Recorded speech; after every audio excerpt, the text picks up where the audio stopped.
یہ سورہ اخلاص لتعدل برابر ہے، برابری کرتی ہے 1/3 قرآن کے، یعنی 10 پاروں کی۔ یہ چھوٹی سی سورت 10 پاروں کے برابر ہے، 1/3 قرآن کے برابر۔ یہ فضیلت فی ذات ہی سورت کی ہے۔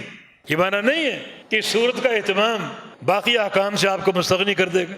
مثلا آپ کہیں کہ میں نے سورہ اخلاص 3 بار پڑھ لی ہے، پورا قرآن گویا آ گیا، اب سورہ فاتحہ پڑھنے کی ضرورت نہیں، پھر نماز سورہ فاتحہ کے بغیر نہیں ہوگی۔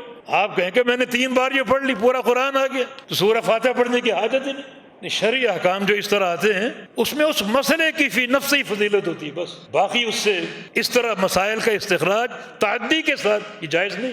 جیسے حرم میں 1 نماز 1,00,000 نماز کے برابر، اب آپ کہیں کہ میں نے 1 نماز پڑھ لی، وہ 1,00,000 نمازوں کے برابر ہو گئی، اب باقی پڑھوں یا نہ پڑھوں، زندگی 50 سال کی 60 سال کی کتنی نمازیں بنتی، میں تو 1,00,000 پڑھ چکا ہوں۔ یہ فہم غلط ہے۔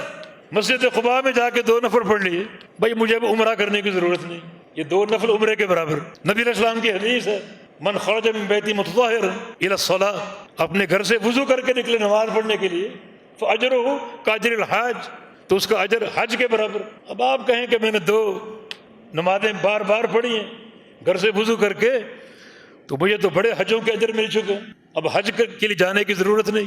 آپ پر کفارہ ہو غلام آزاد کرنے کا، جھوٹی قسم کھا لی، یا کفارہ زہار، یا روزے کی حالت میں بیوی کا قرب اختیار کر لیا، تو اس میں بھی کفارے میں غلام کی آزادی، 3 چیزیں۔ اب آپ کہیں کہ نبی علیہ السلام کی حدیث ہے جو شخص صبح کو 100 دفعہ پڑھ لے لا الہ الا اللہ وحدہ لا شریک لہ لہ الملک ولہ الحمد وہو علی کل شیء قدیر، اس کو 10 غلاموں کے آزاد کرنے کا اجر۔ تو آپ بولے میں نے 10 غلام آزاد کر دی، کفارہ ادا ہو گیا، 1 نہیں بلکہ 10 ہو گئے۔ نہیں، یہ جو فضائل ہیں فی ذات ہی اسی مسئلے سے متعلق۔ تو سورہ اخلاص کی یہ فضیلت ہے، 3 بار پڑھو گے وہ پورے قرآن کی تلاوت کا اجر آپ کو مل گیا۔